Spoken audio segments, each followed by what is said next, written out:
Olá, meninas, boa noite, bom dia, boa tarde, dependendo do horário que você está assistindo esse vídeo.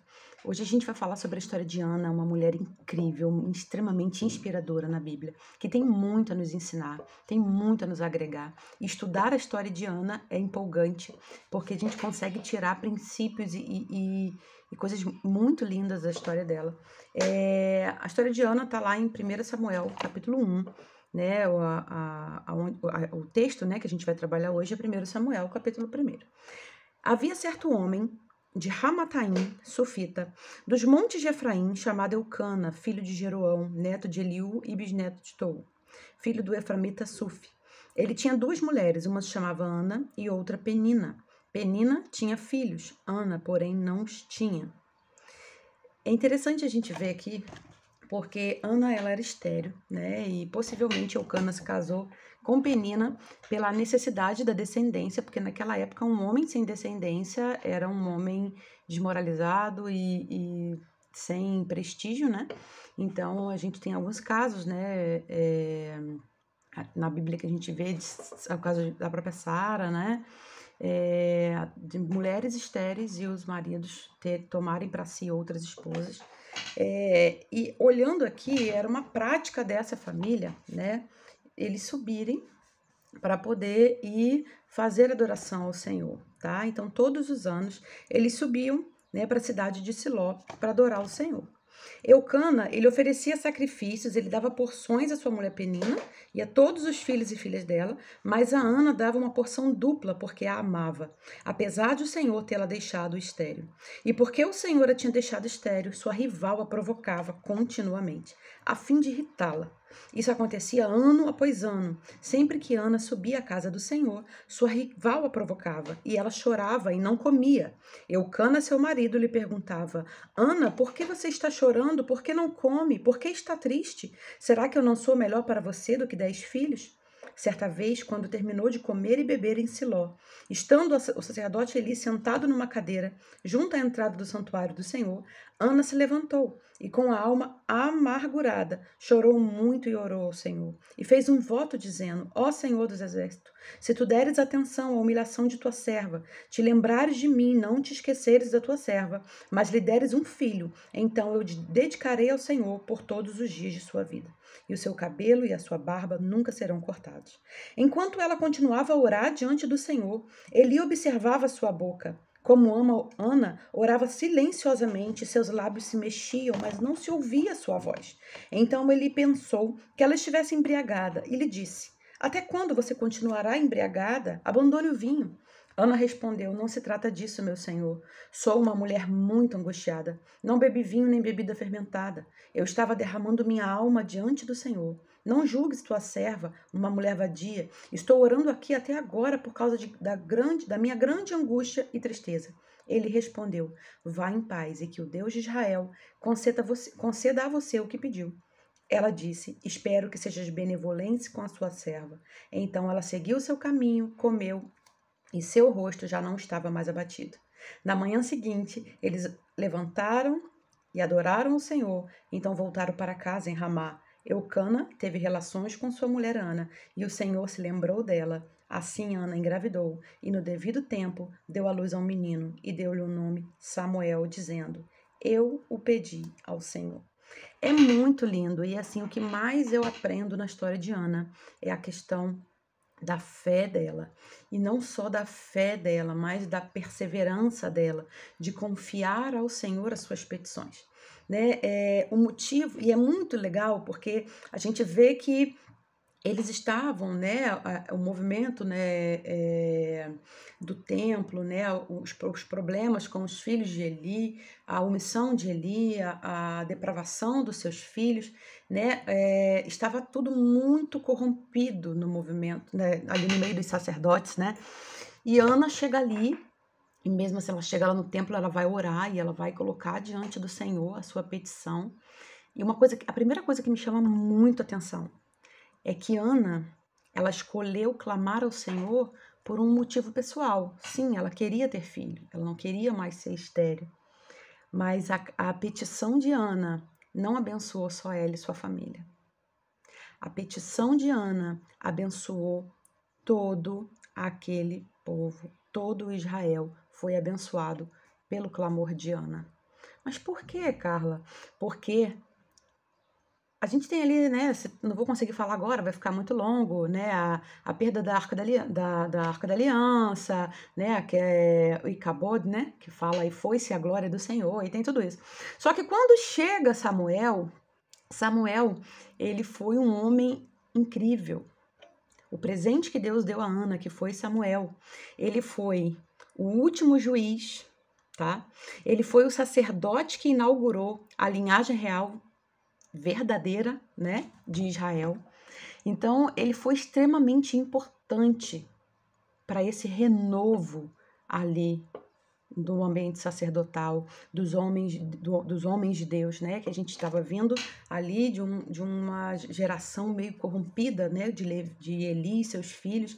Então, o clamor de Ana não abençoou só a ela, mas abençoou toda a sua nação, porque a partir dela, a partir do ventre dela, da súplica dela, Deus deu um presente a Israel, que foi a vida de Samuel, né, que foi o profeta, juiz, sacerdote, né, da nação de Israel, e como que ele foi importante, né, no decorrer da história bíblica, né, ao longo da história bíblica. Então, quando a gente vê esse clamor dela abençoando uma nação, eu comecei a me questionar quando eu estava meditando, né, Senhor, será que as coisas que eu peço para mim, será que as petições, as lágrimas que eu derramo em oração, elas são só para me beneficiar?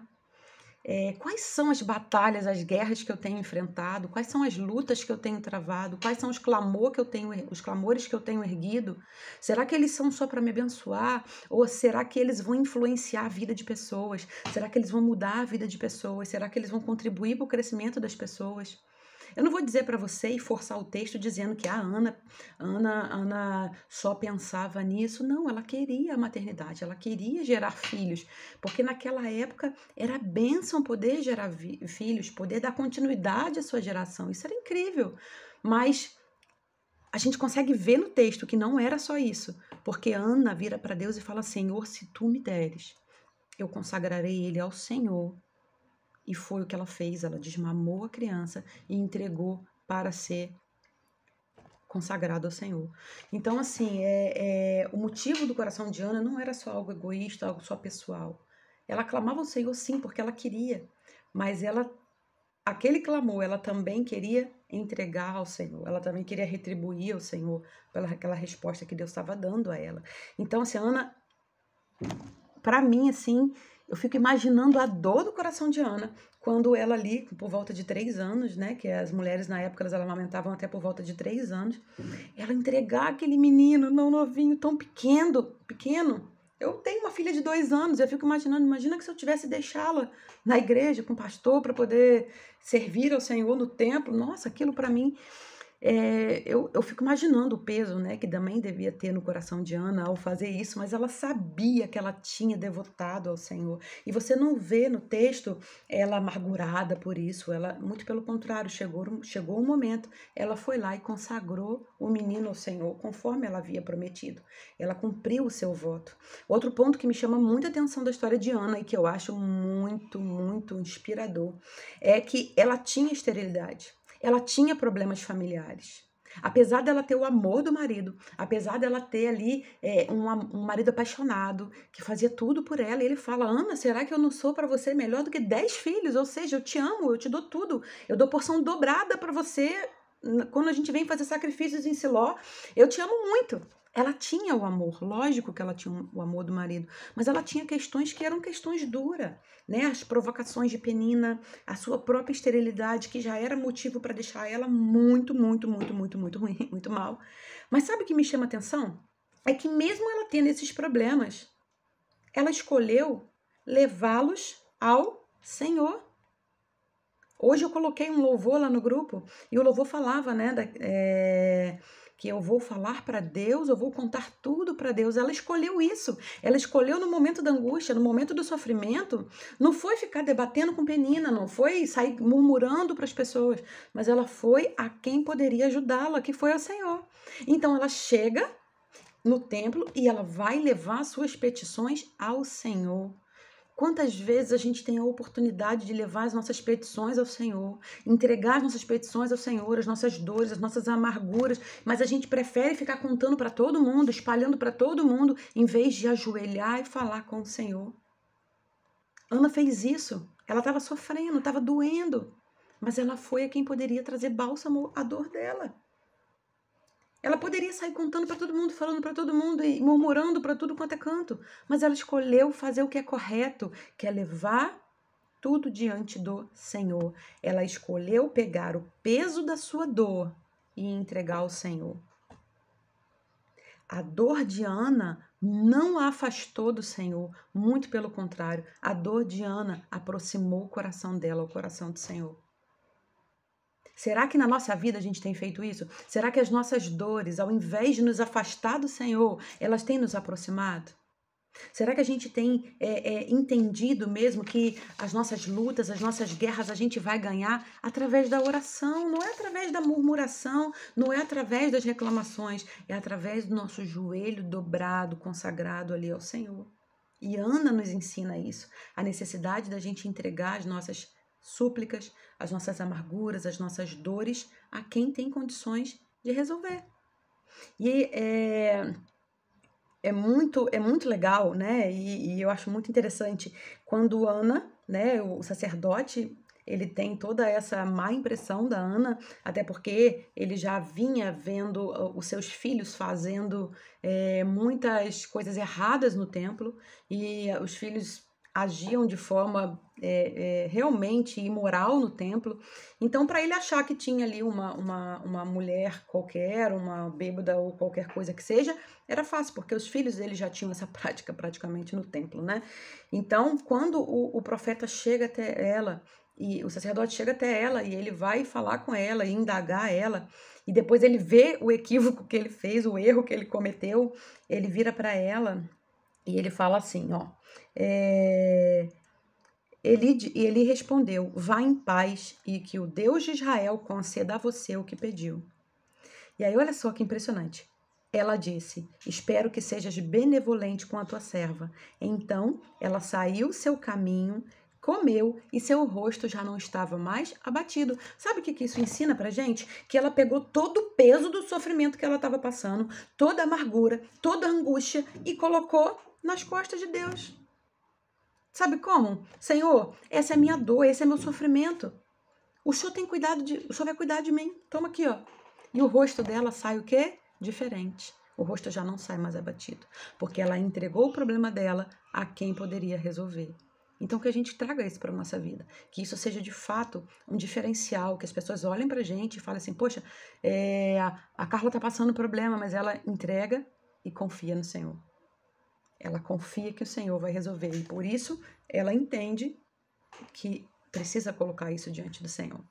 Então, que isso seja uma verdade na nossa vida, que a gente tenha a fé de Ana, que a gente tenha a sabedoria de Ana de entregar, né, e de apresentar ao Senhor as nossas dores. Para de ficar falando para sua amiga, para fulano, para Beltrano, meu marido é isso, meu marido é aquilo, meu serviço está assim, Não, entrega diante do Senhor, coloca diante do Senhor, porque Ele tem cuidado de você e Ele vai agir da melhor maneira, a maneira que vai ser a mais assertiva para a sua condição. Que Deus te abençoe e amanhã a gente está junto, tá bom? Fiquem com Deus.